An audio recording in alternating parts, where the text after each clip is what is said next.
Hello everybody.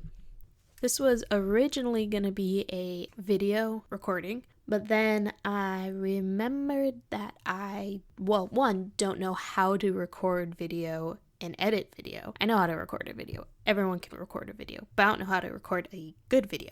And then I remembered I don't know how to edit a video at all. So I recorded this once through my computer camera, and it looked like shit, and it sounded like shit. And it was shit, and I didn't want to deal with it. I didn't want to put it out there in the world. So I started thinking, okay, well, what can I do instead? And I can do some very minimal audio recording and editing. So I thought, well, fuck it, let's do this instead. And this will be a good experimentation because I've wanted to do, these sort of audio recording videos while, doing my artwork, doing, like a progress video sort of thing, sort of via a la Creep Show art, who I love and is incredible, and I would never want to do her shtick, but I do kind of want to get into more of this sort of audio visual art thing. I don't fucking know. I don't know what I'm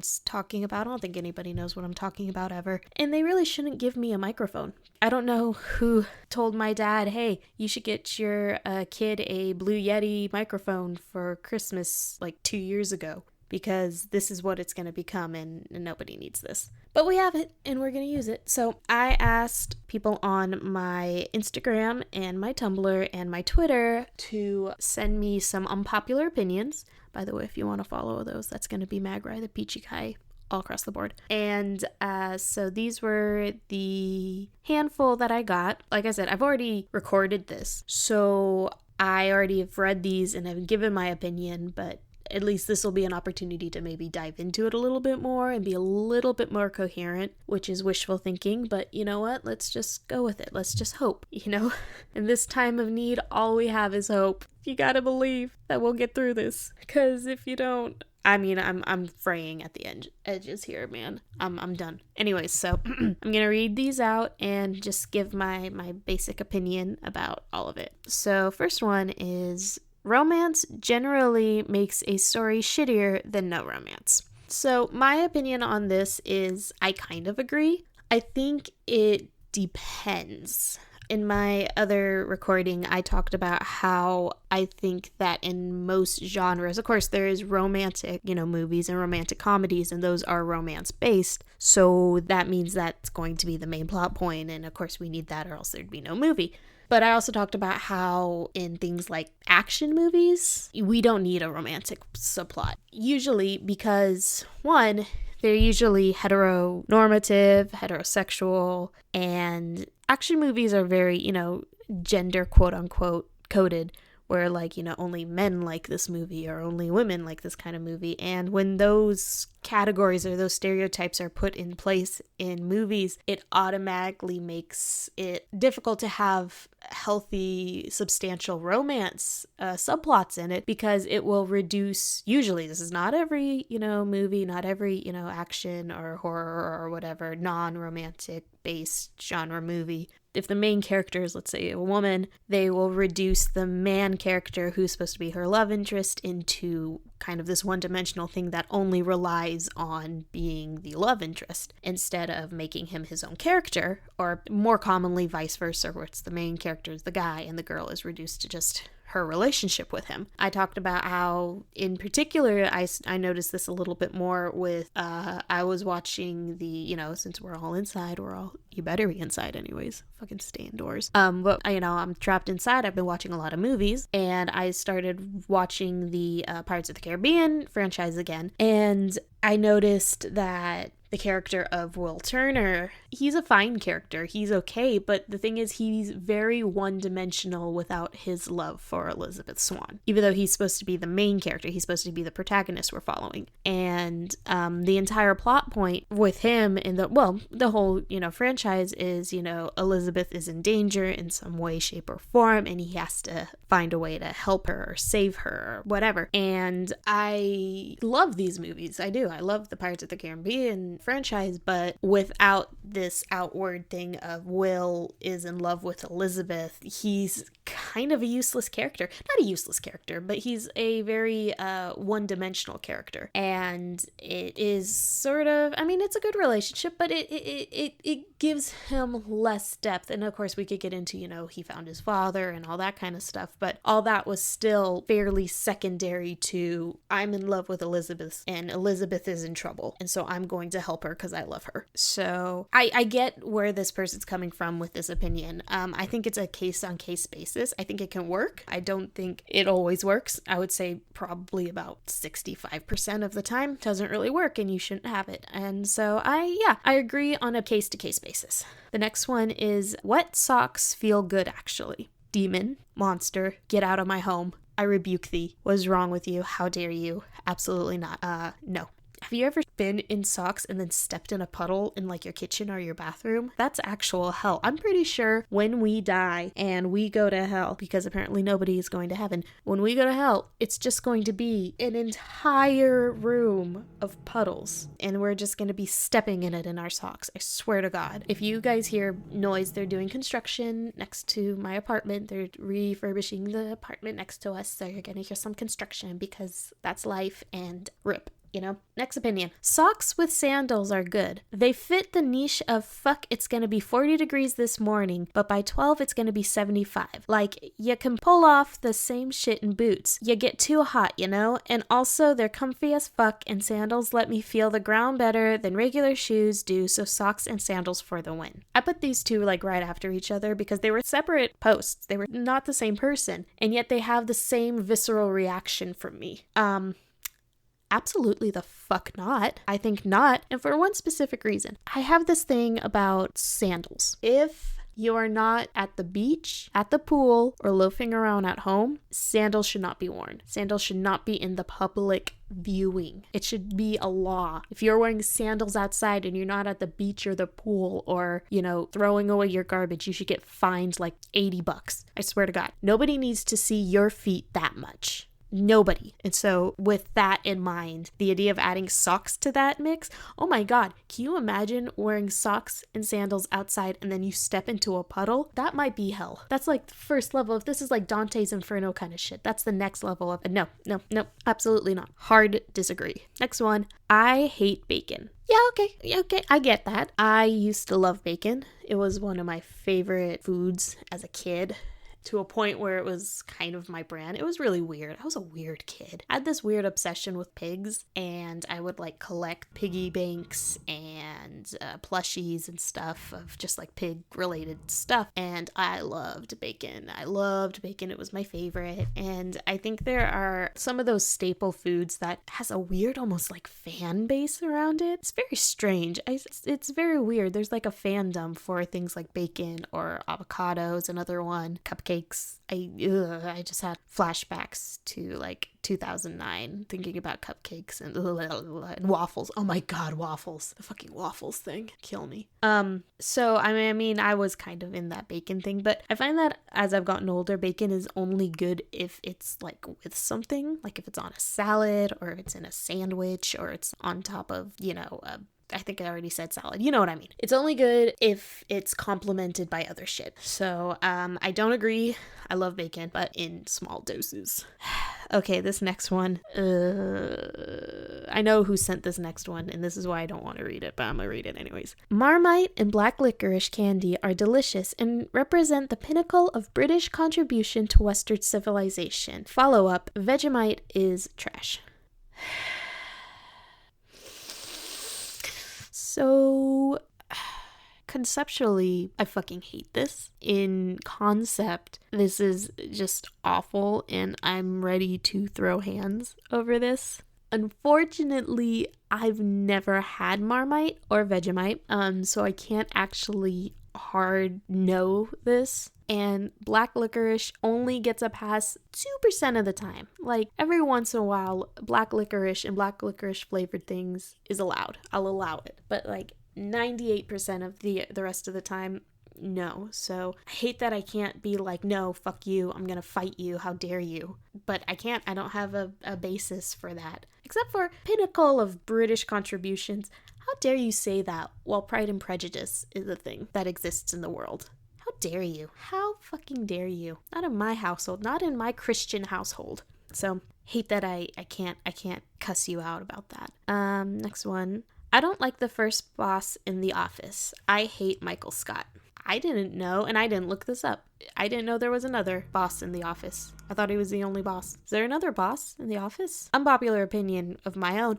I cannot watch an entire episode of The Office. I don't think I ever have. I think I can watch tidbits. I can watch about 15 minutes at a time. And I know there's some super funny parts in it, and I've watched a few of those super funny parts, but I'd rather just watch a compilation of those parts. I can't watch the whole thing. It's too much. I get, it's too cringy. It's like watching secondhand embarrassment. I don't like that stuff. I don't like shows that have that. No, thank you on that. So I can't really actually say to this one either because I don't really like The Office very much as, a whole. So I didn't know there was another boss. But Michael Scott was kind of annoying. So if there was another boss, I kind of get it.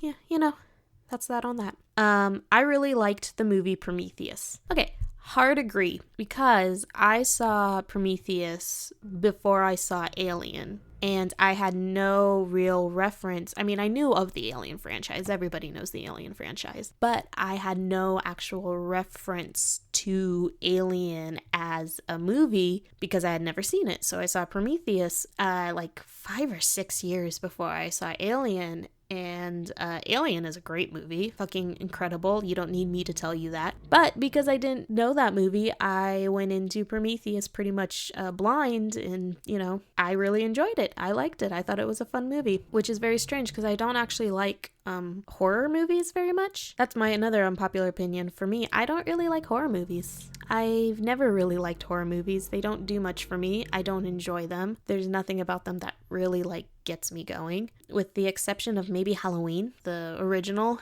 is probably one of my favorite movies. Michael Myers is one of those characters that is always gonna just stick with me.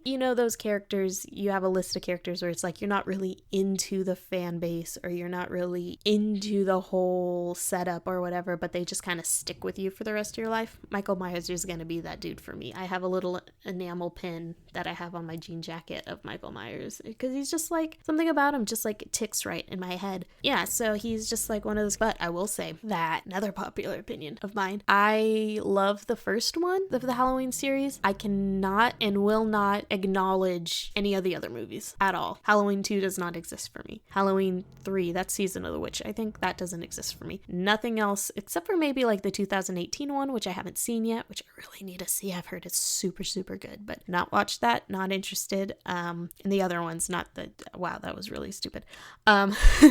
No, so they don't exist. The whole siblings plotline is fucking stupid, and I hate it, because for me, the thing that made Michael Myers scary was that he was just targeting random people. There was no connection to these people aside from this was his old house and this was his old town. That's it. That's the only connection that he has with the characters in the story, and I liked that. And I liked that he was just this silent, terrifying person out hunting random people. That's scary to me. Going after your sibling to kill them because you tried to kill your other sibling, that's not scary to me. That's stupid. That makes no sense to me. I don't like it. So I don't really acknowledge that storyline in my head. Anyways, let's see, next one. Most Tumblr updates are actually good in the long run. Are the updates actually good, or have we just gotten used to them?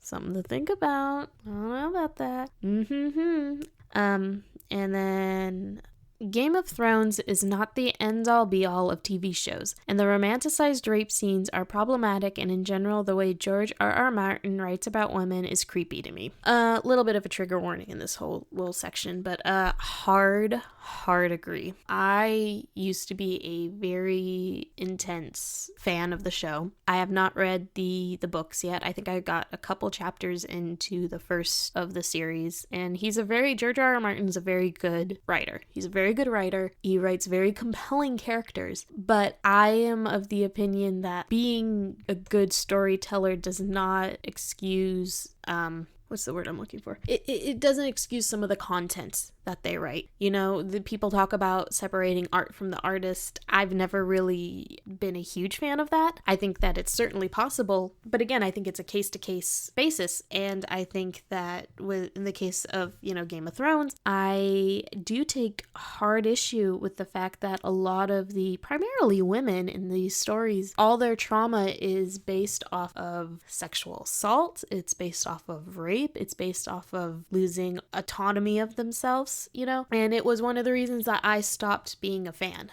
specifically when it came to Sansa, because with Sansa, she was a character who I felt very, very strongly for. I loved Sansa. I was very protective of her throughout her, you know, storyline. And like I said, I was a fan of the show for the first, I would say 4 seasons, maybe? I think it was 4 seasons. And she was one of my favorite characters. I think the thing about her that I really, really liked was the fact that she was a virgin, which is very strange, but like in the sense of her characterization and her plot point, not having sex was a big deal because, you know, that was the only thing she, you know, was quote unquote she had worth with, was that she was, you know, she was married once, you know, engaged a few times at that point, but she had not consummated, you know, the marriage, and it was sort of like her trump card in a lot of ways. And I think it was part of her storyline that she was a very, you know, naive girl coming into this. She's very naive, very annoying teenage girl who like loves romantic stories and believes in true love and that she'll meet, you know, the man of her dreams and all this stuff. And she's slowly, you know, kind of broken down from those idealized thought processes. And I think her maintaining her, not her purity, that's not the right word I want to use here, because I don't believe in like sexual purity in the sense of like, oh, if she's a virgin, she's pure. I don't believe in that shit at all. But I think she is a character who, because she didn't experience this sort of assault on her that a lot of the other female characters did, it was unique and it was refreshing, and it was nice to see that like this one thing wasn't taken from her. And then I think it was in season 5 when the whole wedding to Ramsay's thing happened and that was taken away from her. It was very, very, very disappointing. I was very disappointed and I was very upset because it's like you don't need to do that with all of your characters, and it doesn't make sense for her to have to endure things. She's endured so much, and like all these characters have endured so much, and I know this is a show that's like not happy, and that's the whole point, is that, you know, it's not happy, anything could happen, but just because anything can happen doesn't mean everything should happen, you know? And the amount of just blatant assault and rape and just casually thrown in there was, after a while, it got very, very unsettling and I couldn't deal with it. So, hard agree, not a fan. Yeah, that's all I have to say about that. Is I just think that, like, while it was a very well written show for a little while anyways, not including, you know, last season, but it was a big deal for a lot of people, and I can respect that and I understand that, but I think just because it was a good show doesn't mean everything was okay with it. And I think that the romanticization and the fetishization of assault in it was very, very clear, and nobody wants to talk about that. And I'm not a fan of that. So on a lighter note, this last one, honestly, peanut butter ain't even that good. Hard agree. Peanut butter is gross. It's cakey. It dries your mouth out. The peanuts don't even taste that good if we're being real. The only place that peanut butter has is in a Reese's peanut butter cup, or crunchy, it has to be crunchy peanut butter on a peanut butter and jelly sandwich. This smooth shit, get that shit out of here. Absolutely not. We don't fuck with that. Peanut butter is gross. Not a fan. 0. Absolutely not. And that is the last one. Hopefully this whole setup will work a little bit better, and you know, this was fun. Hopefully someone else enjoyed hearing this, all 5 of you who came to listen to me. And, you know, maybe I will do it again if there's an interest. Okay, so guys, have a good day or evening or night or whatever time it is where you're at. Hopefully I will be able to get this out pretty quickly, but if you know me from my, you know, podcasts and stuff and how it takes me forever to edit those, we'll see. Yeah, so I will see you guys later, I guess, and love you. Bye.